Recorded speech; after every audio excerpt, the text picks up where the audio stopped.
Welcome to Gloria's Gab Live. I have with me today a fascinating woman, Natalia Crujeiras.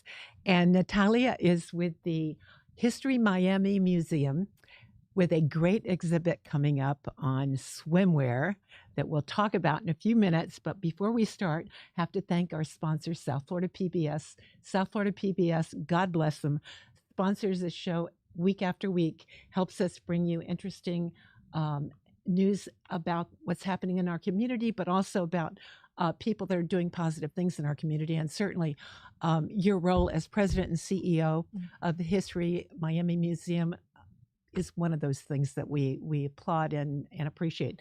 So if you are a member, and I'm sure you are, South Florida PBS, you get a weekly magazine that tells you everything that's happening. And there are so many great shows going on. And now more than ever, they need your support. So if you're not a member, please become a member ASAP.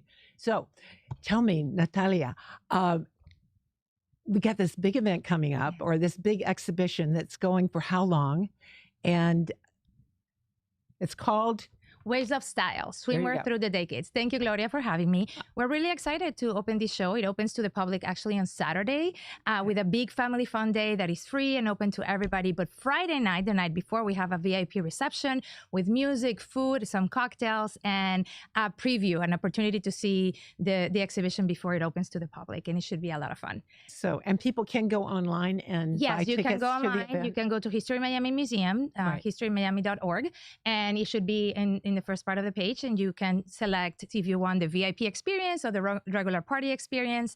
And it should be a night of fun, but also of exploration. You know, sometimes we think about swimming as maybe it's just a fashion expression, but actually there's a lot of relationship between how society sees itself and throughout history, and how we project our image through and how things swimwear. change our perception and our Absolutely. Yeah. So but your exhibit starts how early? So we look at almost 100 years of swimwear history from the late 1800s, the beginning of the 1900s. Right. It was a time, throughout history, swim and bathing was really thought about for survival. But and look at this. In the late 1800s, Americans had more leisure time and more opportunities to enjoy rest, and urban families will have a chance to go to the beach. And at the time, the expectations for what women could wear at the beach were very modest. So we see a little bit, the images we're showing is a little bit later. But as you can see, it's about modesty. It's about covering the torso. It's about covering the body, not necessarily about functionality. But you will see pieces at the exhibition that includes, the very customly looking layers of clothing for women that was really hard to swim in. It's not really about function. You could barely float. Well, these were heavy and hard to swim with. In that video you were showing us, you were telling us how Carl Fisher, the developer of Miami Beach, use those to promote. Oh yeah, so we should have a photo of the bathing beauty. So Carl Fisher wanted to market his vision. This is before. That's before Carl Fisher took over. So this is it's probably at the time when women had to look at those long skirts and impossible to swim in. It was hard. So what Carl Fisher was trying to do was promoting Miami Beach as a place that was fun, that was glamorous, that was attractive.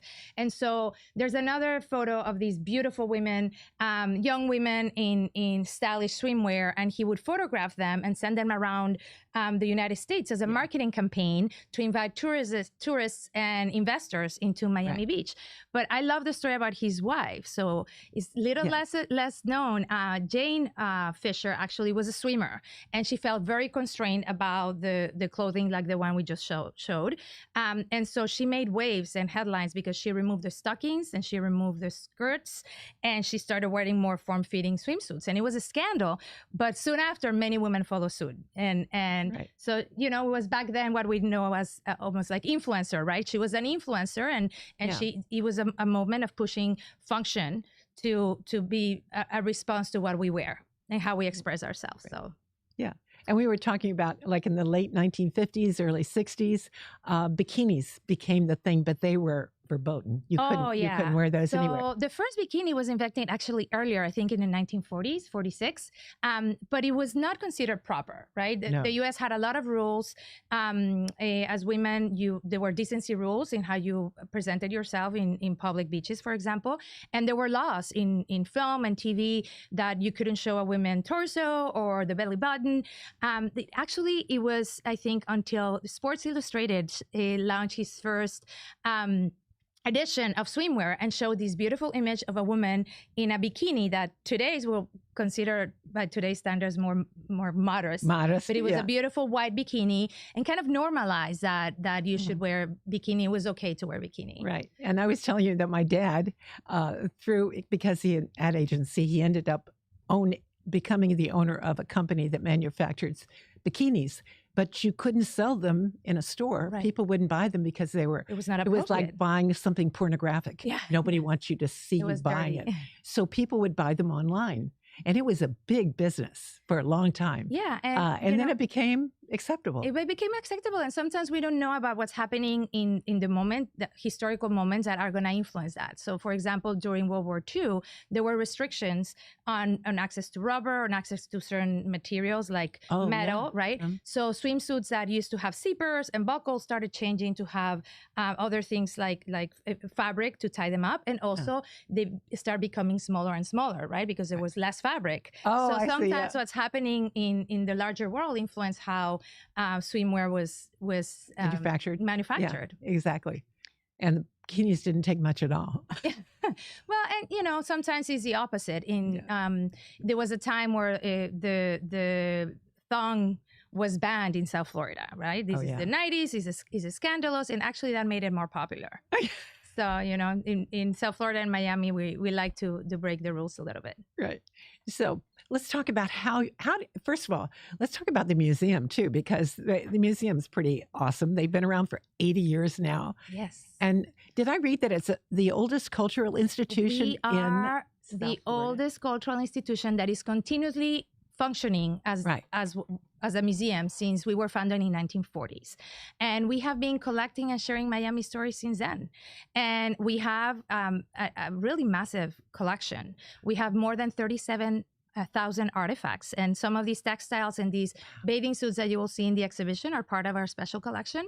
And we have more than 2 million photographs that tell the history of this place, from the first glass negatives to photographs that document Miami today, but millions, countless of other documents, maps, letters from Julia Tuttle to Flagler, and in trying to convince him to bring the railroad. I mean, we are the guardians of Miami's memories. Absolutely. And, credit to you that you're able to catalog this stuff. Have you ever actually had a swimsuit exhibition before?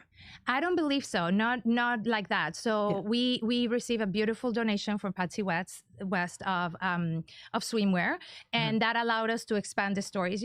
Museums are a visual medium, and sometimes you can have very exciting stories, but if you don't have the visual materials or the artifacts to tell the story, it's hard, right? So we are taking this opportunity with this beautiful donation to tell this story of how society has changed and how issues of identity, gender, body image, and others are reflected through the swimwear that we choose to wear. And in a place like Miami that is so defined by the water, it's kind of part of our nature, right? Absolutely. And you talked about a lot of the exhibition comes from your collection. Yes. But you've got some newer stuff. Yes. And who are you? I know you've got them written down. Who are the participants of the? So we wanted to also show more contemporary views, and we have designers that are focused on matters of sustainability, of supporting of non-traditional ideas of what's a body image, what's considered slim and what's considered fit. So we have wonderful, wonderful designers like Chromat and Najee that are really focused on inclusive design for all body types and sustainable practices.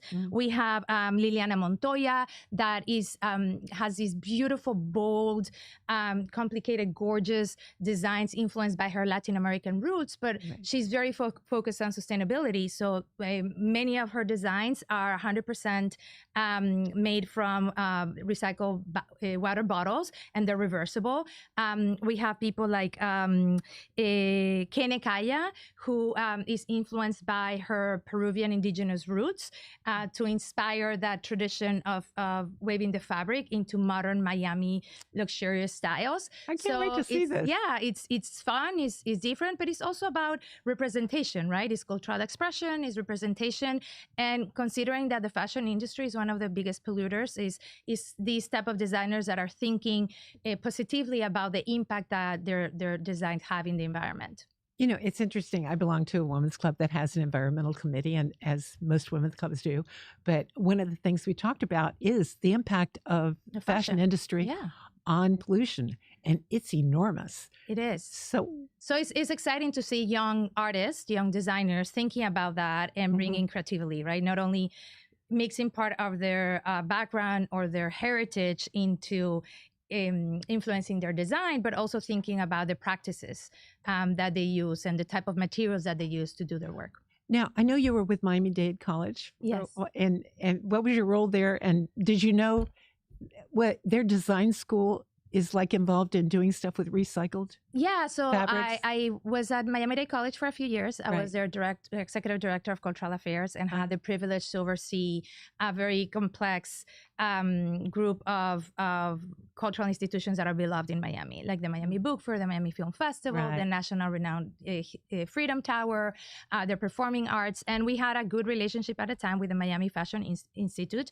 And they do teach the students about the importance of the impact that fashion has in the environment. So I know that that has been part of the curriculum, and it's something that Miami-Dade College is well, for really a couple of years in a row, Miami International Mall, they had a huge exhibit, and they right out on their their main walkway at the mall, and they featured I remember one they found an airline or a hotel's hospitality group that had uniforms that they were changing. So they gave all the old uniforms to the students and said, "Here, go for it." Oh, and be inspired by it. Yeah. No, they took them apart and they repurposed them. Oh, I see. They made different upcycling. things. Yeah. But that would and be it's impressive to see the creativity that amazing. Can emerge from that. Yeah. And then the guy that started the Miami Shoe Museum,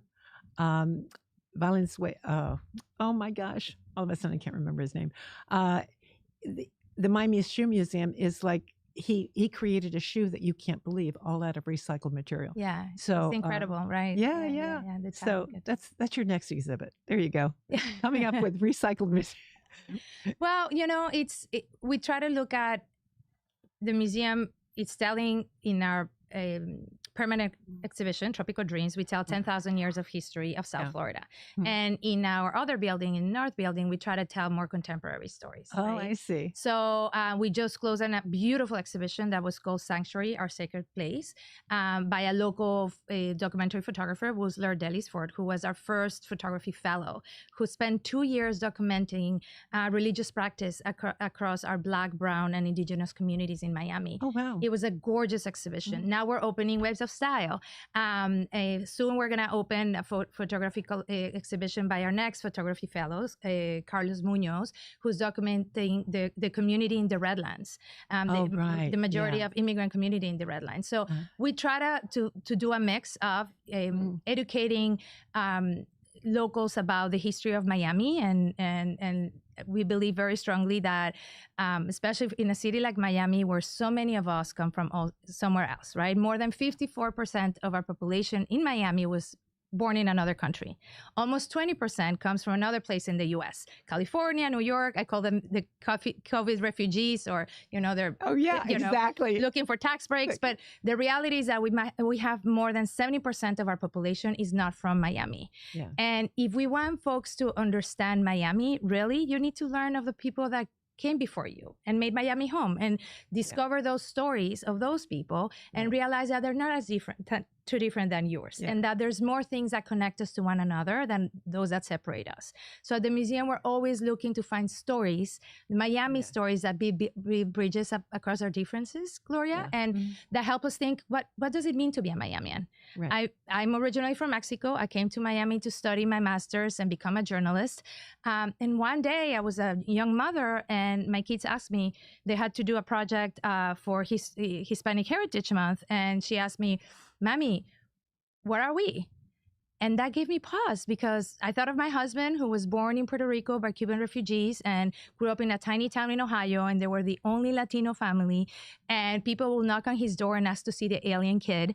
And then he came of age in Miami. He went to Belen and Columbus, and he grew to be very proud of his Cuban roots and very thankful to be having been born an American. And then I thought of me coming as an immigrant, an adult, Mexican immigrant, that in a country that gave me the opportunities that my birth country didn't give me. And now I was the director of the History Museum, the local History Museum. That doesn't happen elsewhere. It's just a place like Miami that allows something like that.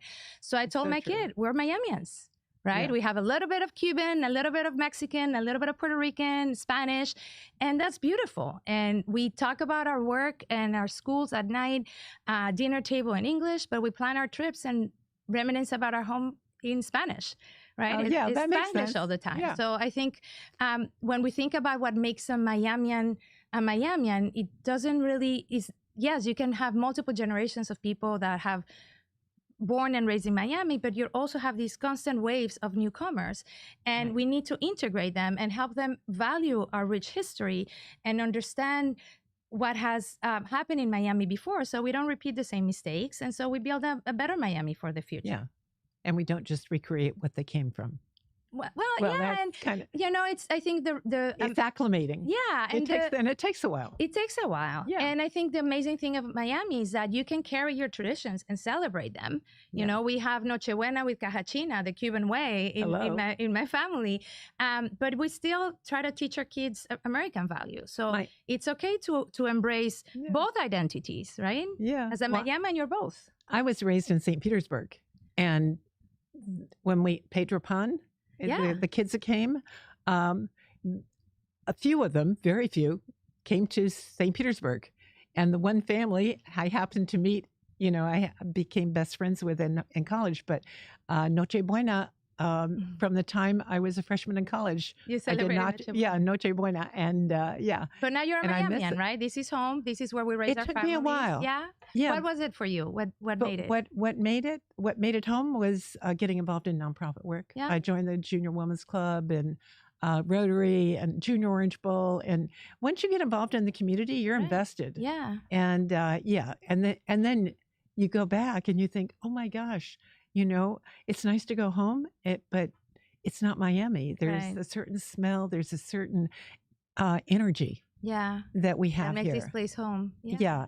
And you can speak many languages, which I love. Yeah, you can have the best food in the world. You can listen to all these different traditions and music, and that's what we try to celebrate at the museum. We realize that Miami has an incredible diversity, but it's not always as inclusive as we wish we could be. So through the programs, we try to celebrate those diverse stories, those different stories, but also find what brings us together, right? What makes us Miamians. Yeah. Well, if you just look at the Greater Miami Festivals and Events Association members, there are more festival days of the year than there are days of the year. That's how much we value our festivals, our culture, and tourism. Come on.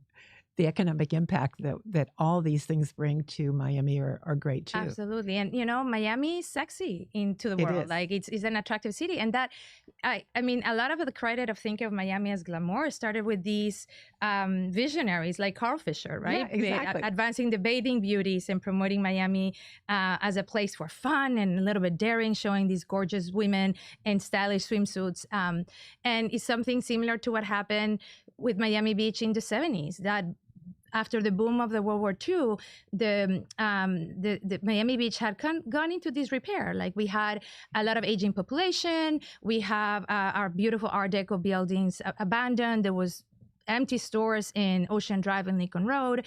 And then, I don't know if you remember this, but in 1978, the Tourism Board launched a campaign to promote tourism to Miami, showing, it was called, I think, Miami See It Like a Native. See It Like a Native. Remember that? Yeah, and it showed these gorgeous views from the back with diving gear and only the bottom of the up with a boom. But also soon after, Miami Vice and that was introduced this different version of Miami, right? Colorful and elegant, tropical, sexy, and very short swimsuits. So all of these pop culture mechanisms have helped position Miami as an attractive site for tourism and international and national as well. And then those shows made it kind of a global city too, as those shows went around the world.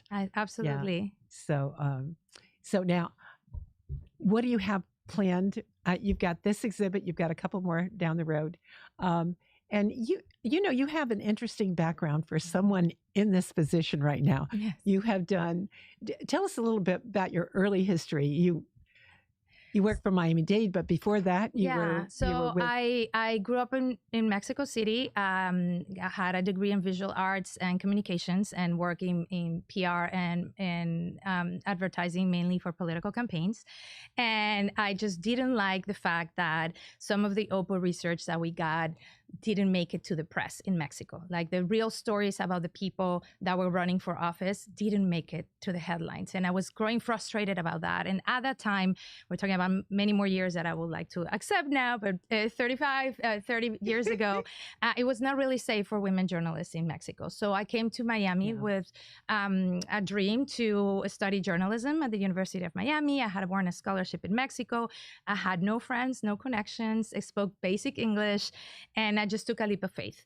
And things were not always easy, Gloria, but eventually this city embraced me and gave me incredible opportunities to grow and prosper. And I worked as a journalist for Univision Network, for Telemundo Network, for NBC, eventually moving up the ranks to media management, worked for the federal government, for the U.S. Agency for Global Media, supporting independent press in Cuba and Venezuela, and eventually moved to cultural affairs and Miami-Dade College. And in a way, it's all about telling stories, right? As a journalist, I told stories. In cultural affairs, celebrating books or film or visual arts, it was telling Miami stories. And then there was this incredible opportunity to lead the local history museum in a moment of transformation where the museum is thinking about building our next home. Where is going to be our next permanent home? Wow. So it was an incredible opportunity to me, and also it's gonna sound cheesy, but an act of love, right? This community has given me so many opportunities, and I want to give it back to my children that are born and raised in Miami, a museum of Miami that really is deserving of this place, that is forward thinking, that is beautiful, where everybody can see their stories represented, where we can show how wonderful and complex our history really is. But we can also invite people to consider that Miami is a very young city, and that we're still writing our history. And we all can come together to build the Miami that everybody deserves. So we want the museum to be a place for that, not only to, of course, discover our history, but also discover what makes us Miamian and what it means to call Miami home. And like you were saying earlier, is a moment that I started volunteering that I felt Miamian, because you're taking care of your home. Exactly. So it's, and now to me, you're it's a taking privilege. care of our history. Yes. So really exciting. And I remember reading that you got a couple of fellowships too in your journey. Oh, yes. So I was an Eisenhower Fellow a few years back that allowed me to travel around Europe and learn about best practices in other museums over there.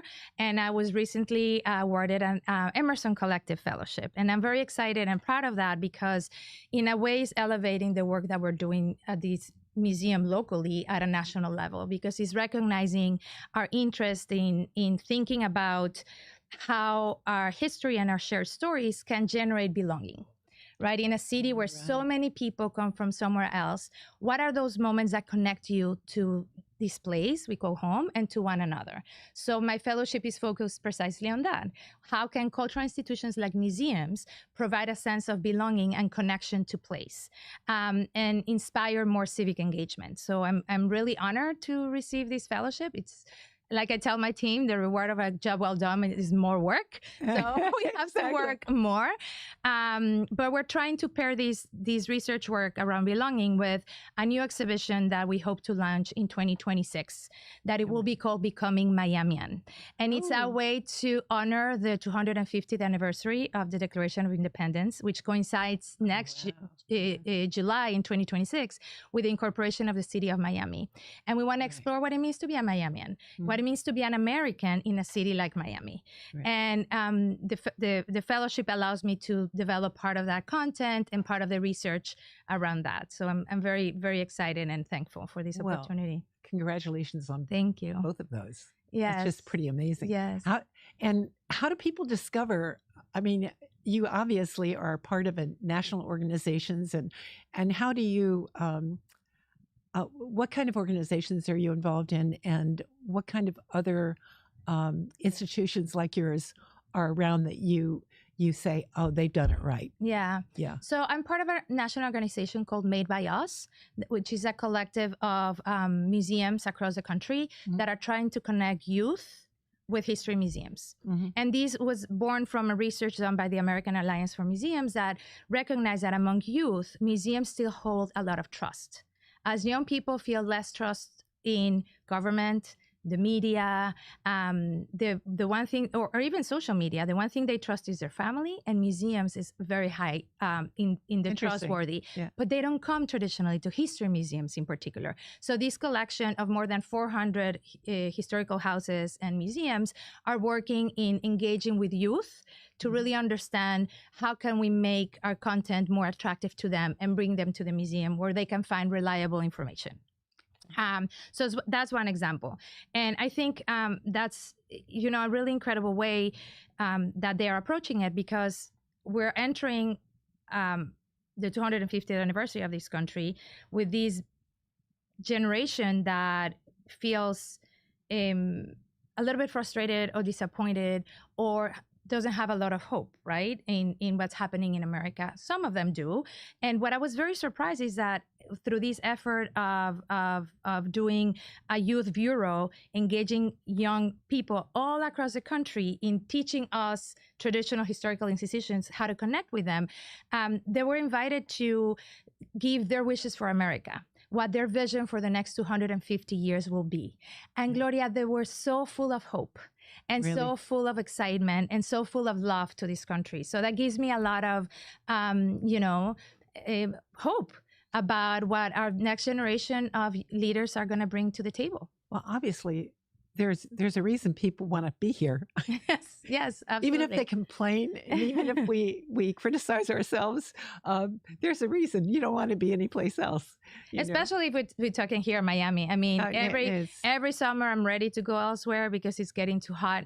But as soon as the fall happens and I see my friends dealing with snow, or they're so cold and our family's at the pool or going to the beach, you realize that we do live in a paradise. And of course, it's not perfect. And we have a lot of things that we need to fix, but we have a beautiful town with communities from all over the world that call this place home. And it just makes it so vibrant and so exciting. Absolutely. So, and we've got a lot of great institutions here too. We do. Yeah, we do. But the fact that you're the oldest cultural institution just blew my mind. I said, really? Yes. That's how much South Florida is invested in history. I see it with Coral Gables has their own museum, and I was kind of part of the initial stages of developing that. But I love that people care about history, and as you pointed out, knowing where you come from is good for the people that are new here. Yes. So they have a sense of community and help them understand this place better, right? Yeah, why we do this the way we do things the way we do them. And I have a feeling that we're just we're wrapping up. We're wrapping up. Yeah. That was our next show. We ran a little late, but I am so happy you came. Thank you, joined me, Gloria. I really Natalia. appreciate the invitation. What a delight, and I cannot So wait a reminder, to see the opening party is Friday at 7 p.m. Friday. You can get your tickets by going to historymiami.org. And then if you want to come with your family for interactive activities and free to the public on Saturday. Yeah, So and that's please from make what time sure. to what time on Saturday? On Saturday, I believe the activities start at 11. The museum is open since 10. Oh, okay, great. Yes. All right. So thank you so much for coming. Thank you, South Gloria. Florida PBS, for sponsoring our show once again. And have a great week, everyone. Be safe, be kind, and make a positive impact on your community. Thank you. Like this woman has done. Thank you, Thank you. Natalia. Thank you for having me. You're welcome.